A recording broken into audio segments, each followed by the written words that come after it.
In this class we want to talk about business research and some of the issues that arise when conducting business research.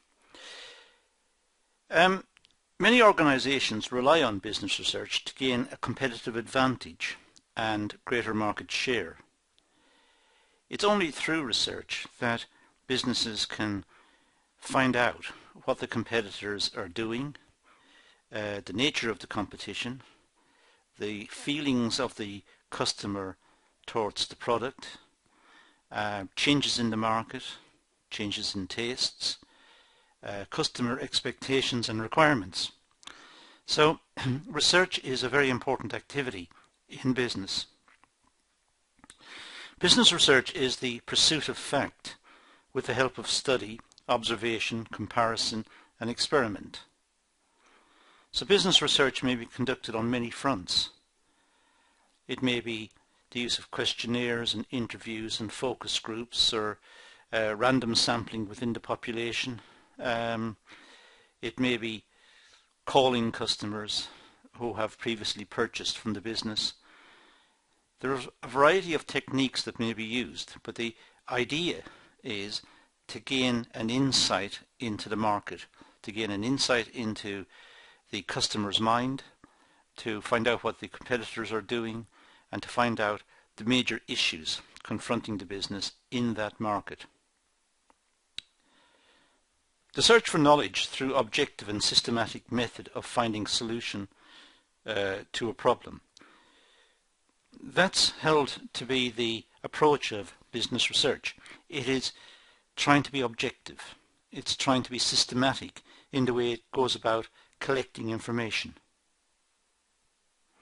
The approach of business research is very similar to the scientific approach adopted at universities and at major research institutes.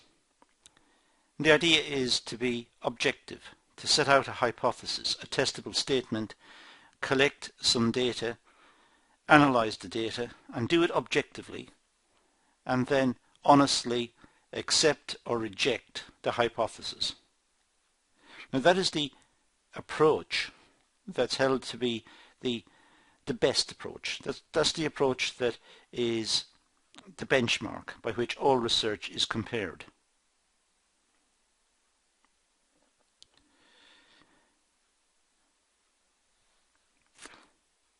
When dealing with the types of research, the issue is to discover answers to questions through the application of scientific procedures. That's not to say that business research is scientific in the same way as science in a laboratory. It means objective. It means that the researcher is trying to find out what the facts are, not what the researcher feels about the situation, not what the company feels about the situation, or not what is believed to be the case. Instead of those, it is looking for what is actually the case, what is the truth, what is the real relationship in the market. And that's what we mean by scientific in this context. It's objective. So it's looking for the truth, the true relationships, the true feelings of the customer towards the product, the true feelings of the customer towards what's happening in the industry. It's looking for objectivity. And this is what marks off the scientific approach.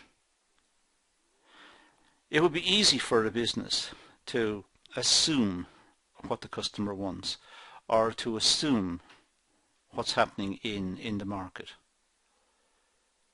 But the assumptions may not be correct. It is far preferable to do some research and find out what the facts are.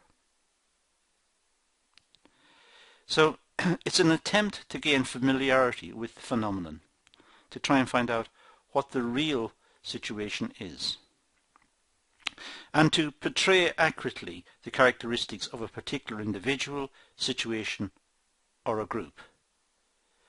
Find out what the characteristics of the customer is. Find out what the customer wants, what the customer's preferences are, and do it as objectively as possible. Now, the components of research, well, there's a constant need to define and redefine problems. First of all, identify the problem, set out the problem, make sure the problem is real, and make sure that the problem is well stated and clearly understood. So it's a question of defining and constantly redefining so that the problem becomes clearer and clearer. Research enables us to understand the new developments in business, society and science. It's only through research that we get this information, that we see precisely what is happening. So for the business person who is trying to market a product, it's important for the business person to understand the motivation of the customers, to understand the developments in society, to understand the expectations of the customer, because they are not static. Society is moving along, business is moving along, business is changing, science is changing, discoveries every day, new innovations, new processes, new ways of doing things. And it's important that the business is contemporary. The business is up to date with all of these developments. Research is the systematic search for the relevant information on a specific topic. It's the careful investigation of a topic through the search for new facts. So research is attempting to honestly find out what is happening in society, what's happening in the marketplace, and report back so that the business person is more aware of what's required, it's more aware of what the trends in the market are, and is able to produce a product or a service to meet the requirements of that changing situation. So it's a movement from the known to the unknown. Clearly the business person knows what is happening right now. The business person knows what happened last week. But we don't know what's happening next week. Now research can shed light into expectations, customers' requirements, customers' concerns. So it's moving from the known into the unknown. Some research in business and amongst academics and amongst research institutions, some research is for research's sake. It adds to our stock of knowledge. Research in particle physics may or may not have practical implications. We don't know. But we do believe it's important research, even though it costs such a lot of money. The business person has a stock of information, if you like, about the customer and about the market and about the history of the market, the history of the product and how the market's developed. But what the business person wants is to add to that stock of knowledge, add more information about the market. So there's a richer picture of the market and the processes within the market. So there's a never-ending requirement for more knowledge, for more information on the part of the business person. And that's the same in academic circles. People do research all the time into obscure areas in mathematics. And the reason is it's adding to our stock of knowledge. That mankind is richer because of the research, because there's a better insight into some situation. It may have practical implications in the future, it may not, but it's important that we add to our stock of knowledge. Now, the research problem. Well, the first problem that we may encounter is the lack of a good methodology. Now, methodology is method. It's the study of method. And the research may have a poor method. All sorts of issues could arise here. If it's a sample that's been selected from the population, how is the sample selected? What's the size of the sample? And these issues are considered in great detail in other videos in these classes. So I'm going to just brush over the tops of them in this session. But essentially, how the sample is selected and the size of the sample are critical issues if a sample is being used. It may be that every member of the population, every customer is going to be interviewed. And we call that a census. If everybody in the population is contacted, that's a census. In that case, we don't have a problem about the size of the sample because everyone is contacted. But we may still have issues about what questions were asked and the context in which the interviews, let's say, took place. Respondents, people who respond to questionnaires or to requests for information, respondents, especially businesses, may fear that researchers may misuse the information. Businesses like to keep their secrets, commercial secrets. It's how they make the product and the issues they have confronted and the problems they have solved. That is their intellectual property. So they don't want to share this. So businesses are very reluctant to openly participate in surveys. They are often reluctant to supply the needed information to researchers. They decline. They want to keep the information secret. It's their information. They have to discover that information themselves, so why give it away?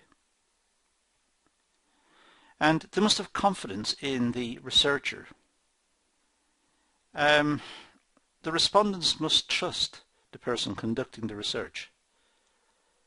And if there is a pledge that the information will not be released to the general public or put into the public domain, the respondents must have confidence that that is true.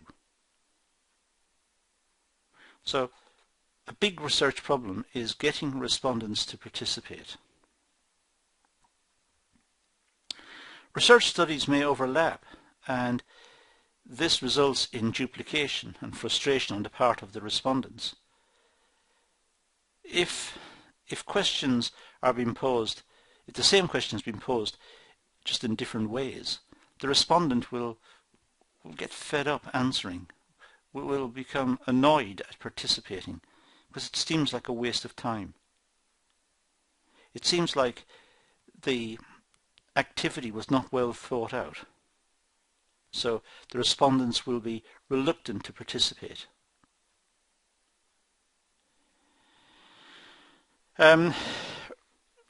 Another problem is that research for some researchers may be a cut and paste job without any real insight into the collected material.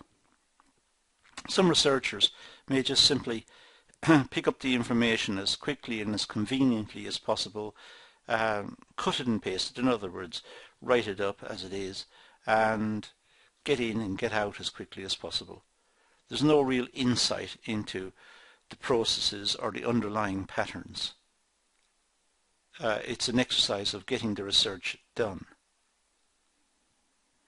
And that is not just misleading, but it's dangerous. It may lead to decisions based on the research which are erroneous or ill-founded. There may be insufficient contact and understanding between research and business. There may be insufficient contact between them. Research and business needs to be joined up. The two are connected through the requirements of understanding the market, understanding the customer, understanding the reception that a new innovation will receive in the market. or whatever the issue is. So it's important that there is a clear understanding of the connection between the two. There is no universal code of conduct for research, but ethical statements and guidelines may be followed. But often there are rivalries between researchers. But generally speaking, the researchers should have a code of conduct. They should set out what they're going to do with the collected material, where the collected material will be stored. If anonymity is an issue, it should be given and respected. So there should be some sort of commitment on the part of the researcher to honour ethical considerations, particularly pledges that were given to the respondents to get their cooperation. Support services such as libraries may be slow and cause delays in the overall research effort. That's a problem. Secondary sources of information normally come through libraries. There could be public libraries, or there could be specialist libraries, perhaps at commercial institutes such as the Chamber of Commerce. But libraries may be slow because the tables, the secondary data, the data itself, this may be stored at a different place, at a different centre. It may have to go there, be sorted out and taken over, and so libraries may be slow in responding, and that may hold up the work. Now, the objectives of business research, well, to determine the relationship between events, to see what caused what. That's one objective of business.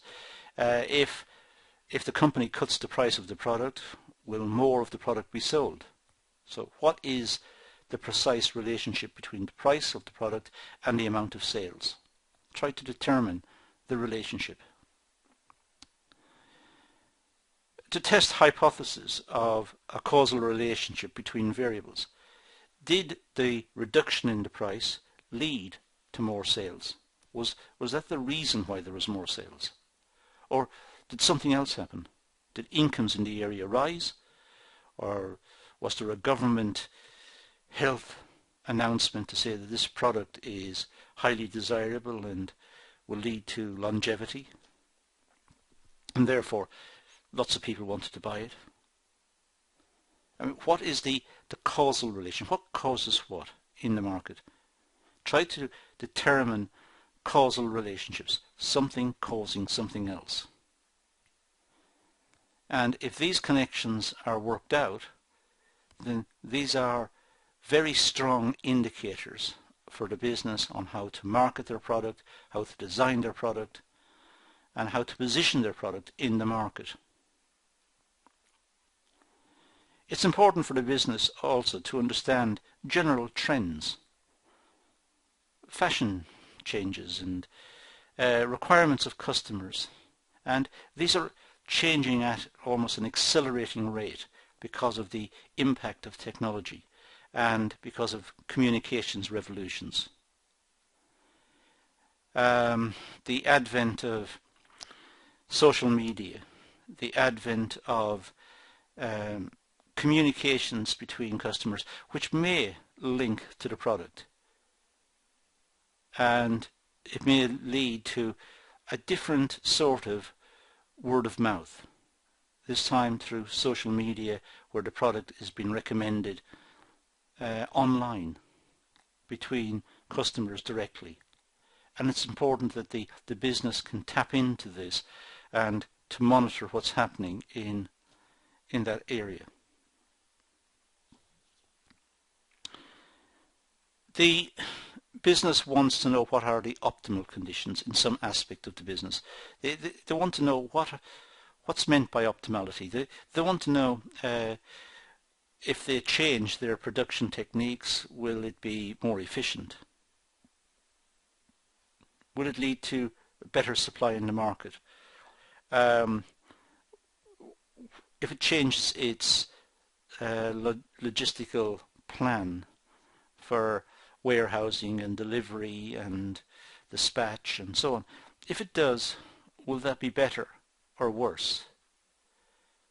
It needs to look at the overall optimality of the business, and that may require it to look at the optimality of functional areas such as production, warehousing, and the accounts section and the marketing section, and looking at the various sections within the business and trying to get some sort of optimality within those. And to do that, it needs research, internal research, looking at the efficiency of the business. So in this session we've talked about research, we've looked at it in an overall fashion, and we've looked at some of the issues surrounding research. As I said to you earlier, this class overlaps significantly with other classes on this topic, and this one just gives a slightly different perspective to the others, but it all fits together.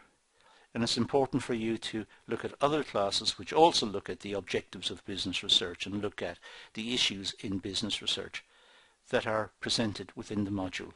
So please consult the other classes and make sure that you're up to speed with them and you've made notes from them, and use the notes you've made from the other classes, add these notes and get one complete set of notes, which would be an ideal situation as a student. That's what students do. They collate notes, they collate information, and they have a broader picture of the issues. But that's all I'm going to do for this session, so I'm going to leave it at that, and I'm going to say thank you for watching.